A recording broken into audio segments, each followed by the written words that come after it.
Selamat pagi, saya Rini Anacabu, metrik nombor 20 DPM 18F1038 daripada Program Pengajian Perniagaan. Saya telah menjalani latihan industri bagi sesi Desember 2020 di Sebah Marin Sendian Berhad di Bintulu, Sarawak. Oke, di sini terdapat beberapa kandungan. Pertama, pengenalan organisasi ataupun firma. Kedua, aktiviti-aktiviti yang dijalankan semasa menjalani latihan industri. Ketiga, kesimpulan. Keempat dan kelima adalah komen dan cadangan. Saya akan membincangkan tentang pengenalan firma. Pertama, dikenali sebagai tempat penyewaan peralatan ataupun mesin, penjualan, pembaikan dan penyelenggaraan, penjualan alat ganti dan aksesori. Aksesori ini dia berkaitan dengan minyak, gas, petrokimia, berkaitan dengan laut, pembinaan dan perlombongan. Organisasi ini bukan hanya terdapat di Sarawak tetapi beberapa tempat di dalam negeri atau maupun di luar negara. Ianya seperti di Sabah, Labuan, Kemaman, Terengganu, Johor, Brunei dan Asia Tenggara. Syarikat ini telah ditubuhkan 10 tahun yang lalu, di mana ia ditubuhkan pada 16 September 2011. Nama panjang ataupun nama penuh company ini ialah Sebah Marin Sendian Berhad, terletak di Subblok 4, 5 dan 6 yang terletak di Blok 20 Kemenah Land District, Kidurong, Kinda 9700 di Bintulu, Sarawak. Oke, slide seterusnya adalah aktiviti semasa menjalani latihan industri. Di sini saya ada membagikan 3, yaitu mencatat keluar masuk barang ataupun sewaan kepada pelanggan. Kedua, mengemas-kini laporan firma. Dan terakhir, mengemas-kini data atau menaip nama dan nombor telefon pelanggan ataupun penyewa yang menyewa ataupun membeli barang di Sebah Marin. Saya akan menerangkan tentang mencatat keluar masuk barangan atau sewaan pelanggan. Oke, di sini saya mengambil atau merekod tarikh, jam ataupun masa, jenis mesin ataupun jenis sewaan agar tidak keliru untuk memudahkan urusan firma. Dengan merekodkan semua jenis berkenaan di dalam satu dokumen ataupun di dalam satu tempat, ini sangat-sangat memudahkan firma dan sekiranya ada kekeliruan, pihak firma hanya tinggal merefer ataupun merujuk balik dokumen-dokumen yang telah saya rekodkan. Kedua pula ialah mengemas-kini data ataupun laporan firma. Tugasan saya pada kali ini adalah saya hanya mengubah ataupun membetulkan masa, jam, tarikh, jenis-jenis peralatan yang telah disewa ataupun diperbaiki dan dibeli oleh pelanggan. Tujuan ini untuk memudahkan kaki tangan firma untuk merujuk pembelian, penyewaan ataupun pembagian dari masa ke semasa supaya mereka tidak keliru. Kalau ada sebarang tambahan pada mesin ataupun mana-mana barang, saya juga akan menambahkan ataupun mengemas-kini laporan tersebut dengan mencatat balik ataupun mengumpulkan balik dokumen tersebut, dan nanti firma hanya akan merujuk semula barang apa yang masuk dan barang apa yang keluar daripada firma ataupun apa yang disewa kepada pelanggan. Kerja saya yang terakhir ialah mengemas-kini atau menaip nama pelanggan ataupun nombor telefon pelanggan.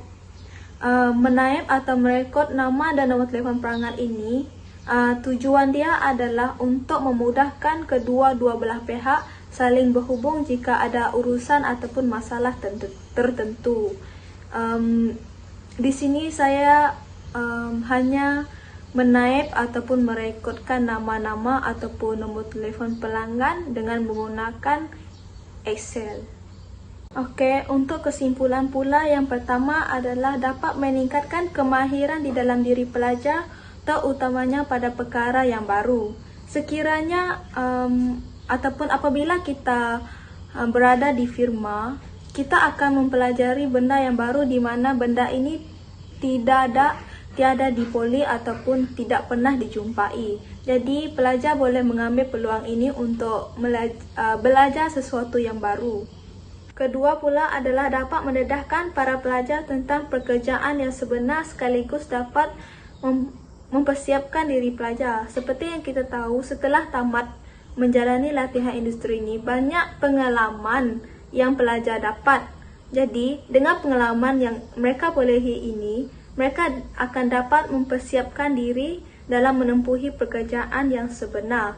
Jadi, tidaklah pelajar terkejut apabila sudah menjejaki pekerjaan sebenar kelak. Yang ketiga, dapat mempeningkatkan minat pelajar dengan bidang yang diambil. Seperti dengan objektif latihan industri ini, ia juga dapat menambahkan minat pelajar dalam bidang yang diambil ataupun sesuatu pekerjaan yang diambil tanpa merasakan penyesalan ataupun berfikiran negatif. Yang keempat pula ialah menilai keyakinan dan kebolehan diri sendiri.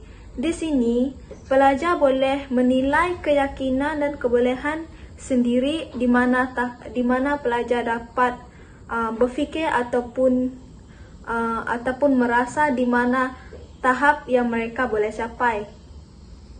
Sebagai contoh, pelajar dapat membezakan di mana ataupun tahap mana kebolehan dan kekurangan pada sesuatu kerja.